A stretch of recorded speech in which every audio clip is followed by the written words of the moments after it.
आपण हा 8 दिवसाचा चॅलेंज करणार आहे, 8 डेज चॅलेंज. ह्या ट्रिपमध्ये मी डेली काही ना काहीतरी तुम्हाला नक्कीच सांगेन. तर ह्या व्हिडिओमध्ये आपण बघणार आहे की मी ट्रिपला जाताना काय काय हेल्दी गोष्टी घेऊन ट्रॅव्हल करते. ह्या बॅगमधून मी काही ना काहीतरी खाणं कायम कॅरी करते, कारण इमर्जन्सी टाईमला काही नाही मिळालं तर होऊ शकतं. त्यात थोडासा रोस्ट करून मखाना आणलेला आहे.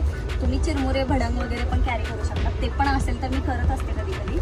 त्यानंतर मी हे कॅरी केलेले आहेत ड्रायफ्रूट्स, त्याच्यानंतर ह्या चिक्क्या आणि हे फुटाणे. जेवणासाठी मी आणलेलं आहे लोणचं, ठेपले एवढे भरून आणलेले आहेत. त्याच असणारं हे डिनर आणि ही घरी बनवलेली शेंगदाण्याची चटणी. तर असा सगळं माझं बेत असतो, त्यामुळे मी नेहमी ट्रॅव्हल करताना काही ना काहीतरी खाण्याचं नक्कीच कॅरी करत असते. मी ट्रॅव्हल करताना नक्की काय काय तुमच्याबरोबर खाण्याच्या गोष्टी कॅरी करता, हेल्दी अनहेल्दी, तर मला कॉमेंट करून नक्की सांगा. व्हिडिओ आपण उद्या. Bye bye.